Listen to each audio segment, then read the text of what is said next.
Değerli dostlar, 2 gün bundan önce paylaştığım bir status hakkında kısa sizden fikirlerimi bölüşmək istəyirəm. Deməli, bəzi dostlar benim paylaştığım bir paylaşımdan çox narahat olublar.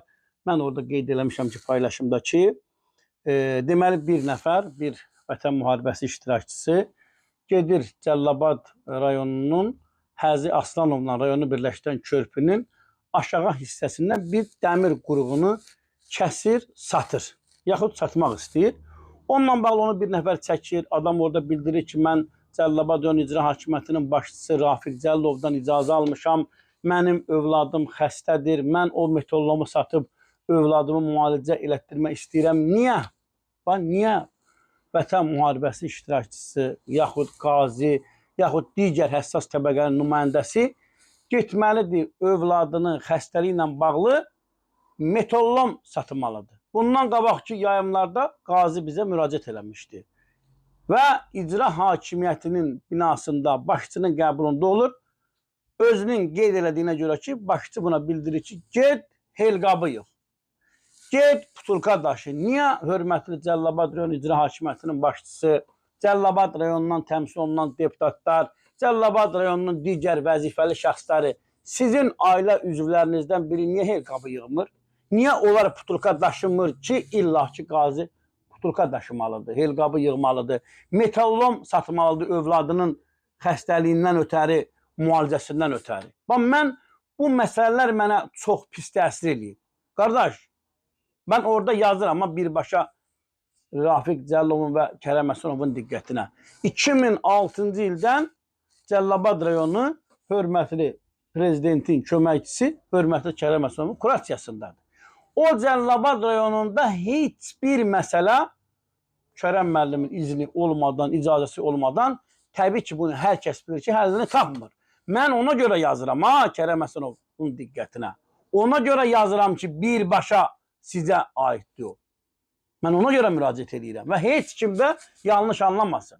Mənim şəxsidə Malik müəllimlə də münasibətlərim gözəldir, Elman Nəsirovla da münasibətlərim gözəldir, Rafiq Cəlilovla da, Fəzail İbrahimli ilə də, hətta Kərəm Həsənovun özü ilə belə. Mənim şəxsidə bunların hər biri ilə münasibətlərim çox yüksək səviyyədədir. Bunu ona görə deyirəm ki, o ayrı-ayrılıqda trol şəbəkəsi saxlayan Cəlilabad rayonundakı vəzifəlilərə deyirəm. Sizə deyirəm ki, narahat olmayın. O trol şəbəkəsi saxlayırsınız ki, Elnur Şükürov danışdı. Onun trolu oradan başlayacaq, bu birisinin trolu bundan başlayacaq. Biri ömrünü, saçını trolluqda ağardı, biri üzünü trolluqda qırışdatdırıb, biri qulağını trolluq eləməkdə kar eləyib. Yəni, bir deyir, iki deyir. Bunu hətta danışıram ki, o trolların da biraz aktivliyi artsın. Mən danışan kimi başlayacaqlar. Hörmətli Cəlilabad rayonunun vəzifəliləri, bircə dənə Masallı rayonu kifayət eləyər. Masallı rayon icra hakimiyyətinin fəaliyyəti belə kifayət eləyər. Ona baxmaq lazımdır. Niyə Cəlilabad rayonunda qazi problemi ictimailəşməlidir, əziz dostlar? Niyə, nə səbəbə?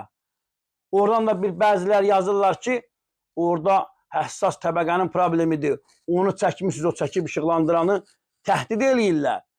Sabah sənə qazi bir şey eləsə, bizlik deyil. Qardaş, buna yanaşmadı, kişi. Ayıbdır, ayıb. Olmaz. Həssas təbəqəni alətə çevirmək olmaz. Qazi sabah sənə bir şey eləsə, bizlik deyil. Bu nə deməkdir? Sən qazi ilə vətəndaşı üzbəüz, yaxud blogeri, jurnalisti üzbəüz niyə qoyursan, qardaş? Biz buradan özümüzü öldürürük. Və mən hər dəfədə deyirəm, qazinin ehtiyacı metallom yığmaqla həll olmamalıdır. Qazinin problemi helqabı, putulka daşımaqla olmamalıdır. Qazinin problemi zəhmət çəkməlidir. Rayon icra hakimiyyəti o satır. Cəlilabad rayonunda torpaq satılır, torpaq hektarla satılır, torpaq çoxluğuna satılır, hər şey satılır. İllərdir, illərdir, milyonlarla vəsait mənimsənir o rayonda. Əksər sahələrdə vəziyyət bərbaddır. Sərhəd yanı kəndlər köçür. 70'e yaxın kənddə mavi yanacaq yoxdur. Əksər kəndlərdə məktəb problemi, yol problemi, qaz problemi. Bu problemlə həll olmalıdır. 20 ildir. 20 ildir bu problemlər öz həllini gözləyir. Bundan danışırsan, danışan kimi o aktiv trol şəbəkəsi başlayacaq. Elnur Şükürov danışdı. Mən buna münasibət bildirirəm. Təkrar qeyd edirəm. Hörmətli Cəlilabad rayonundan təmsil olunan deputat dostlarımız. Hər üçüzə buradan müraciət edirəm. İstər Malik müəllimə, istər Fəzail müəllimə, istər İlman Nəsirova, Cəlilabad Rayon İcra Hakimiyyətinin başçısına, Cəlilabad rayonunun ən yüksək vəzifəli vətəndaşı Kərəm Həsənova bu qazi problemləri müzakirədən çıxsın, gündəmdən çıxsın, sosial şəbəkədən çıxsın, qardaş. Nə boyda qazisi var Cəlilabad rayonunun? Götürün Şahini, kimin nə problemi var, həll edin. Həll olsun, nə boyda problemdir, qardaşlar bunlar? Niyə? İllah ki, metallom yığmalıdır. İllah ki, qazi problemi sosial şəbəkələrə çıxmalıdır, həll olmalıdır. Və orada da vətəndaş təhdid olunmalıdır. Daha bir yayımın sonuna gəldi. Yayımızı bəyənin, paylaşın. Kanalımıza abunə olun. Sağ olun, sağ ola qalın.